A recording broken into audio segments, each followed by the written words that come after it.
Alors,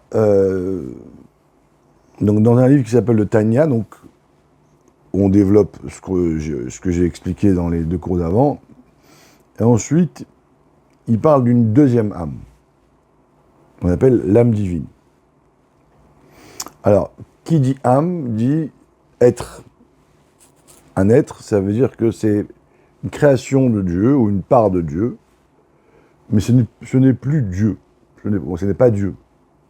Donc même l'âme divine, c'est une âme qui est dans le corps, qui va avoir sa nature, puisque c'est une âme, okay, mais qui va être différent de la nature de l'âme animale, mais c'est pas Dieu.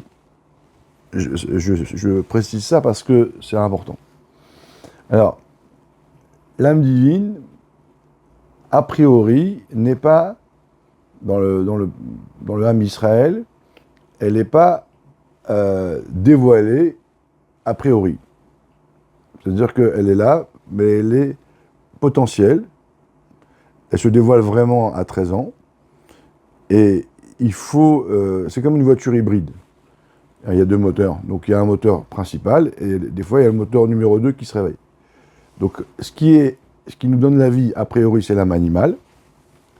Et il y a des actions, la Torah, les mitzvot, le raffinement, on peut interpeller la deuxième âme qui va devenir énergie du corps. Et après, si je fais une bêtise, hop, l'âme divine, elle s'en va, c'est l'âme animale qui prend le relais. Comme les moteurs hybrides, vous avez un truc là, un écran qui fait mal à la tête, et on te dit, c'est ce moteur-là, c'est ce moteur-là, c'est ce moteur-là, enfin on t'enlève parce que tu as mal à la tête, et bien c'est pareil. Alors, il y a donc des comportements, paroles, des actions, paroles, pensées, qui vont faire appel à l'âme divine. Et d'autres qui vont faire appel à l'âme animale. Maintenant, quelle est la nature de l'âme divine? L'âme divine, en fait, c'est marqué Ner Hashem Nishmat Adam. Elle est comparée à une flamme. Parce que l'âme divine, c'est une part de Dieu qui est devenue une création. Alors, c'est compliqué, mais ça se travaille. Et en vérité, elle est consciente de sa source qui est Dieu. Elle est très proche de Dieu. Et en fait, son seul désir, c'est de retourner à la maison. De retourner vers Dieu. Comme une flamme qui bouge, comme une flamme qui danse. Et pourquoi la flamme, elle bouge, on dit? En fait, elle monte vers le haut. En fait, la cire la tient. Mais en fait, son désir, c'est de quitter le monde pour retourner vers sa source qui est en haut. Et bien, la neshama, l'âme, c'est la même chose. Son seul désir, c'est de retourner là-haut. On pourrait dire qu'elle est presque suicidaire. C'est pas vrai, parce que quand elle remonte là-haut, elle ne disparaît pas, mais elle retourne dans Dieu, et dans Dieu, elle n'existe plus. Comme un enfant, qui est petit, qui est à la crèche, que quand tu le poses à la crèche, lui, c'est ce qu'il veut, il veut retourner avec sa mère. On dit, mais il y a les copains, il y a les bonbons, il y a la mora. Non, non, je veux aller avec maman. En fait, mais à la maison, avec maman, tu vas rien faire. Mais ce qu'il veut, l'enfant, c'est retourner avec sa mère. Ok? Parce qu'en vérité, à ce moment-là, la nature de l'enfant, son désir, c'est pas d'être, c'est de retourner vers. Ben, l'âme divine, quand tu lui parles de l'âme animale, elle ne comprend pas. Elle te dit, mais tout ce avoir, ça ne m'intéresse pas. Ce qui m'intéresse, c'est ma nature, c'est de retourner vers Dieu. Donc on a en nous deux âmes opposées. C'est pas le bien et le mal, c'est plus que le bien et le mal. C'est deux tendances de vie, de nature complètement opposées. Et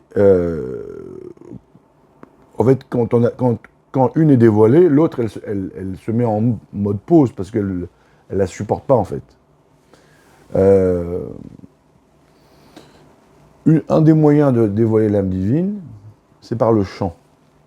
Comme dit le Baal Shem Tov, la parole est la plume du cœur, et le chant est la plume de l'âme.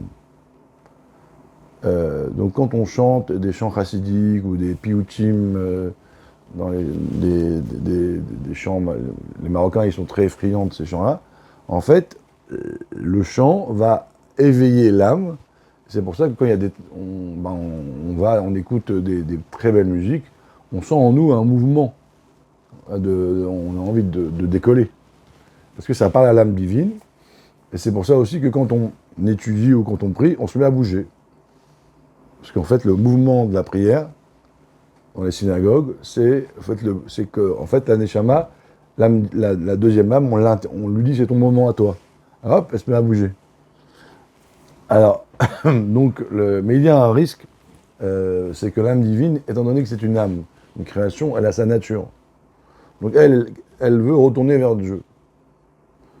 Mais si on la dévoile trop, si on fait trop de méditation, par exemple, et qu'on se concentre trop, si on éveille trop l'âme divine, elle risque de monter à un point où on pourrait presque mourir d'amour pour Dieu. L'extase, où on pourrait se désintéresser de la matière et être constamment dans un plaisir spirituel. D'accord ? Parce que c'est sa nature. Donc, la question c'est, ou plutôt la suite c'est, il y a une troisième chose, ça s'appelle la volonté de Dieu. Qu'est-ce que Dieu veut ? Donc il y a la volonté de mon âme animale, la volonté de mon âme divine, qui sont en moi, et il y a ce que Dieu veut. Alors, là ça demanderait encore un autre cours, mais en réalité, Dieu souhaite que ces deux âmes-là font le shalom, s'associent, et qu'on ait de la matérialité dans laquelle l'âme spirituelle puisse se dévoiler.